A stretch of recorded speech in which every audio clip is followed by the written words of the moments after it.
బైన్సాలో 4 ఏళ్ల చిన్నారిపైన జరిగిన అత్యాచారానికి నిరసనగా తెలంగాణ రాష్ట్ర భారతీయ జనతా పార్టీ మహిళా మోర్చా అధ్యక్షురాలు గీతామూర్తి నేతృత్వంలో ఎల్బీనగర్ చౌరస్తాలో ఆందోళన చేపట్టారు. అదేవిధంగా టీఆర్ఎస్ ప్రభుత్వానికి వ్యతిరేకంగా ప్రజా సంతకాల సేకరణ కార్యక్రమం నిర్వహించారు. ఈ కార్యక్రమంలో రంగారెడ్డి అర్బన్ జిల్లా మహిళా సెక్రటరీ నూకల పద్మారెడ్డి, గీతారెడ్డి, రాష్ట్ర జిల్లా స్థాయి మహిళా నాయకురాళ్లు లక్ష్మీప్రసాద్, మంజుల, రజని, శ్యామల పాల్గొన్నారు.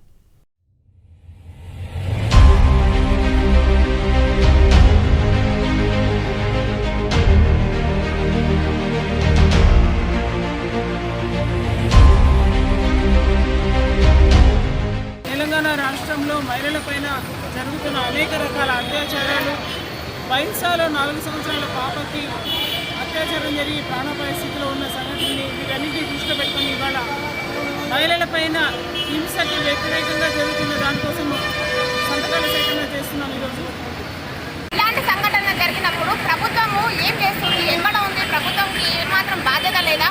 ఒకసారి కేటీఆర్ గారు చెప్పారు, ఒక పసిపిల్లకు కరోనా టైంలో ఒక చిన్న పసిపిల్లకు పాలు లేవు కాబట్టి మేము పాలిచ్చాము. దాన్ని ట్విట్టర్లో, ఫేస్బుక్లో నానా హంగామా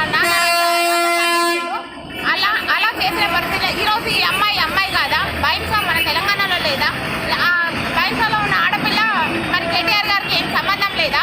ఈరోజు మన మహిళలు ఈరోజు క్యాబినెట్లో చాలా మంది ఉన్నారు. శిశు సంక్షేమ శాఖ మంత్రి తనెక్కడ ఉన్నారు? లేదు అంటే మనము మహిళా కమిషన్ చైర్పర్సన్ గారు తనెక్కడ ఉన్నారు? చాలా మంది మహిళలు ఉన్నారు. ఎవరు కూడా ఈ ఘటనపై ఎవరు కూడా స్పందించడానికి ముందుకు రాకపోవడం అనేది చాలా దురదృష్టకరం. ఇలాంటి సంఘటనలు ఇంకోసారి జరగకుండా భారతదేశంలో మనం ముఖ్యంగా తెలంగాణలో రంగారెడ్డి జిల్లాలో ఉన్న అబ్బాయిని ఉరితీయాలని చెప్పి గట్టిగా ఖండిస్తూ సంతకాలు చేయడం జరిగింది. ప్రతి ఒక్కరు స్పందించారు. దీనిపై చాలా బాగుంది.